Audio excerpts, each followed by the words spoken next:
आप सभी एक बात का ध्यान रखें, भले ही 2 रुपए का कपूर क्यों ना हो, भले ही वो 5 रुपए की अगरबत्ती क्यों ना हो, अगर आपने कहा है तो आपको पूर्ण करना पड़ेगा। आप सभी को मेरी तरफ से जय माता दी।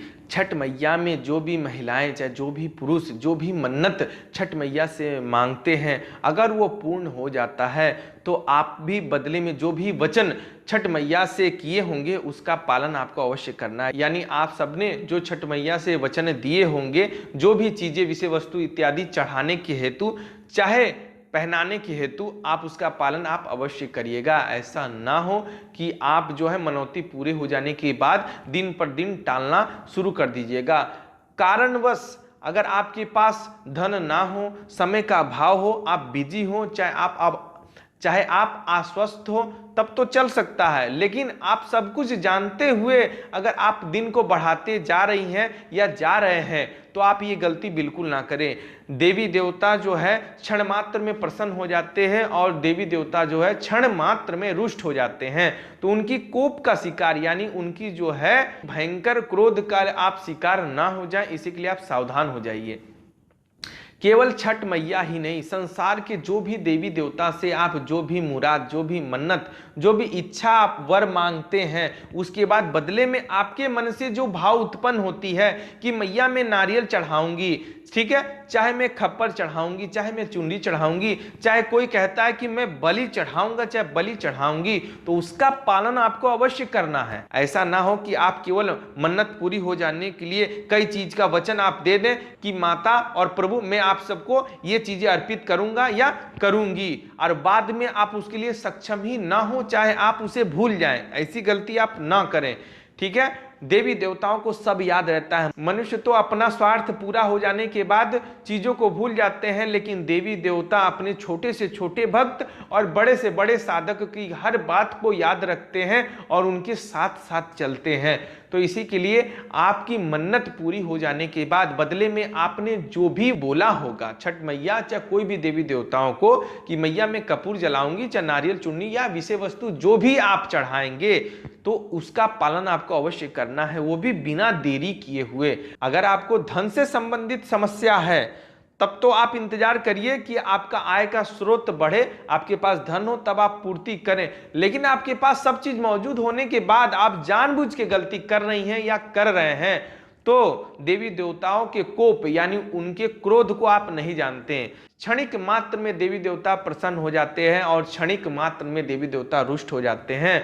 तो अगर रुष्ट हो गए ना, तो जो आपको मिला है ना, उसे बर्बाद होते भी समय नहीं लगेगा। इसी के लिए अगर आप असहाय हैं, आप सक्षम नहीं हैं जो आपने बोला है वो करने के लिए, तब आप नहीं कर रहे हैं, तो देवी देवता भली भांति जानते हैं। वो इतने निर्दयी तो नहीं है कि ऐसा भी नहीं है कि देवी देवताओं के पास किसी विषय वस्तु की कमी है। संसार में ऐसा कोई विषय वस्तु नहीं है जो भगवान के पास, आदिशक्ति जगदम्बा के पास, परमपिता परमेश्वर के पास वो विषय वस्तु ना हो। इतनी मात्रा में है कि आप उसकी कल्पना नहीं कर सकते।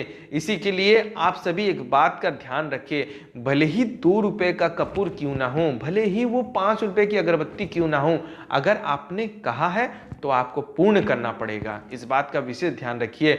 देवी देवता से मांगने समय मुराद कोई छोटी या बड़ी नहीं होती है उनके नजर में। उसी प्रकार आप अपने भाव से जो भी देवी देवताओं को अर्पित करते हैं, चाहे वो प्रसाद के रूप में हो, ठीक है, चाहे वो विषय वस्तु के रूप में हो, चाहे वो बलि के रूप में क्यों ना हो, उसमें कोई भेदभाव नहीं होता है। आपके मन से जो भाव निकलती है बस उसी को आपको पूर्ण करना है।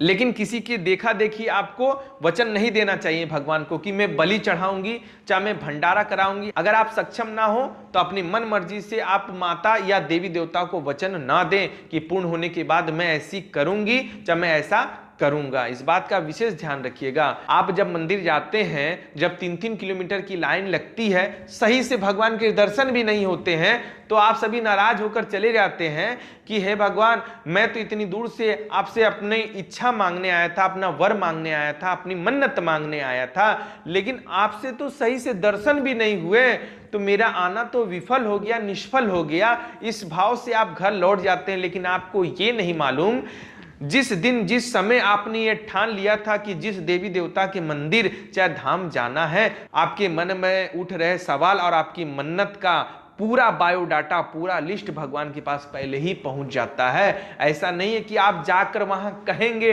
तभी वो लोग जानेंगे, वो पूर्ण करेंगे, ऐसा नहीं है। अगर आपके मन में श्रद्धा है, भाव है, प्रेम है और अत्यधिक विश्वास है भगवान पर, तो आइए मान के चलिए आपको कोई भी चीज मांगने की आवश्यकता नहीं हो सकती। भगवान अपने भक्त के, अपने साधक के मन की हर बात को जानते हैं। वो कभी नहीं चाहते हैं कि मेरा भक्त, मेरा साधक मुझसे नाराज हो, मुझसे दुखी हो।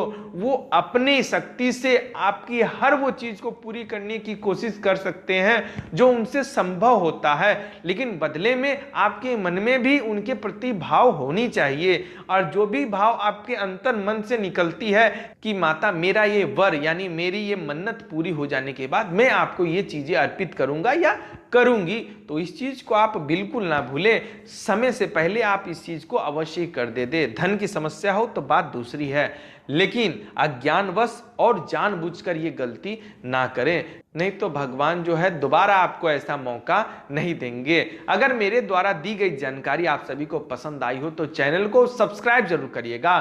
धन्यवाद। जय माता दी।